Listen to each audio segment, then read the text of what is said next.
तो ये एक अपने आप में सब्सटैंशियल एक अमाउंट रह जाएगा। जैसे मान लीजिए किसी का 30 इयर्स की सेवा है तो उसमें करीब करीब 6 महीने की सैलरी, समनाथन साहब दैट्स करेक्ट ना, करीब करीब 6, तो उसको 6 महीने की इमोल्यूमेंट्स जो उसकी रहेगी पे प्लस डीए मिला के वो एक लमसम अमाउंट की तरह मिलेगा। ये 5 पिलर्स को लेके आज यूनिफाइड पेंशन स्कीम अप्रूव हुई है। ये स्कीम केंद्र सरकार के करीब 23 लाख कर्मचारी, करीब 23 लाख एम्प्लॉयज हैं, उनको इसका बेनिफिट मिलेगा। ऑप्शन रहेगा, कोई अगर एनपीएस में रहना चाहे तो एनपीएस में रह सकता है, यूपीएस में ऑप्ट करना चाहे which is naturally a very attractive scheme तो उसमें ऑप्ट कर सकता है। प्लस राज्य सरकारें अगर इसी फ्रेमवर्क को, इसी आर्किटेक्चर को यूज करना चाहे तो राज्य सरकारें भी इस आर्किटेक्चर को यूज कर सकती है। अगर राज्य सरकार के कर्मचारी भी इसमें शामिल होते हैं तो करीब 90 लाख के आसपास टोटल कर्मचारी इसका बेनिफिट मिलेगा। सबसे इंपॉर्टेंट जो आज के इस फैसले का बहुत ही महत्वपूर्ण पार्ट है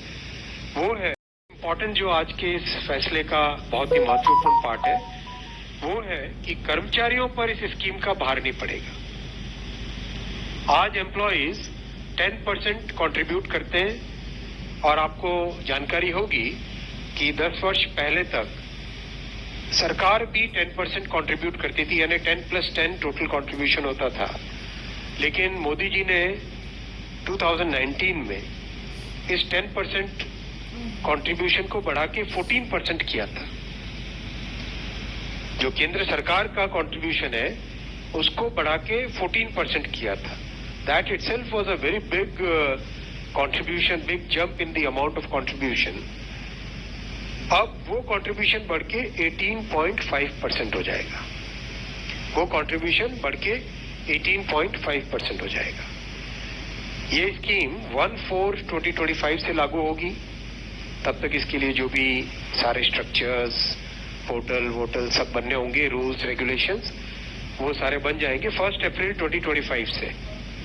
1 अप्रैल 2025 से लागू होगी ये स्कीम। और जितने भी एग्जिस्टिंग एम्प्लॉइज हैं एनपीएस में, उन सबको ये ऑप्शन मिलेगा, वो यूपीएस में शामिल हो सकते हैं। मेडिकल रीइंबर्समेंट पहले की तरह मिलेगा सेंट्रल गवर्नमेंट के एम्प्लॉइज को, जो कि बहुत बड़ी, वैसे भी मेडिकल रीइंबर्समेंट अभी भी पुराने ओपीएस के मेथड के टाइम से ही मिलता है, वो चेंज नहीं है। मैं आपके सामने ये भी रखना चाहूंगा साथियों कि I would just like to supplement one thing in addition to what the Honorable Minister has said. This will also apply to all those who have already retired under NPS from 2004 onwards. So though the new scheme will take effect from 1/4/2025, everybody who has retired under NPS from the time of its inception, and also including those retiring till 31/3/2025, will also be eligible for all these 5 benefits. In their case, they will get arrears also for the past after adjusting whatever they have already drawn. So a calculation will be made and they will get arrears for the past also. जो लोग already retire हो चुके हैं 2004 से मार्च 2025 तक जो retire हुए हैं और अभी होने वाले हैं, उनको भी ये 5 जो पॉइंट्स हैं उसका लाभ मिलेगा।